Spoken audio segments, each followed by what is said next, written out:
குருஜியின் அன்பு வணக்கம்.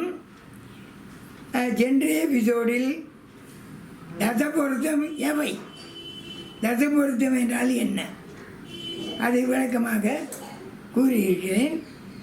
இப்பொழுது தசபொருத்தங்களை தெளிவாக ஒவ்வொரு எபிசோடாக நான் உங்களுக்கு வழங்க இருக்கிறேன்.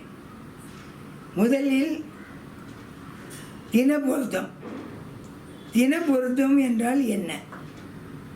தம்பதிகள் இருவரும் அந்யோன்யமாகவும் கருத்து வேறுபாடு இல்லாமல் நோயற்று சிறந்த முறையில் இல்வாழ்க்கை நடத்துவார்கள். அதற்காக பார்க்கப்படுவது தினப்பொருத்தம். இந்த பொருத்தம் பெரும்பான்மையாக பிராமணர்கள் இருக்க வேண்டும் என்று நினைப்பார்கள்.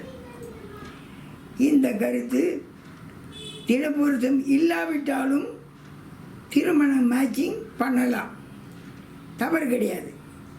திருமண பொருத்தம் ஒரு பெண்ணுடைய நட்சத்திரத்தில் இருந்து ஒரு ஆணுடைய நட்சத்திரம் வரைக்கும் எண்ணும்போது அந்த எண்ணிக்கை தொகையை 9ஆல் வகுத்தால்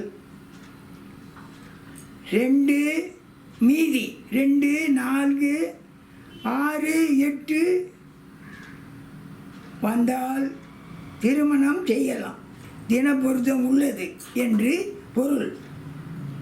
1, 3, 5, 7 வந்தால் திருமணம் செய்யக்கூடாது, அது தினப்பொருத்தம் இல்லை என்று அர்த்தம்.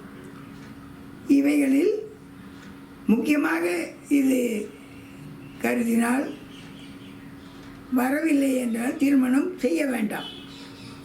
தினப்பொருத்தம் பரவாயில்லை என்று எடுத்துக்கொண்டால் தாராளமாக தினப்பொருத்தம் இல்லாவிட்டாலும் திருமணங்கள் செய்யலாம். நன்றி.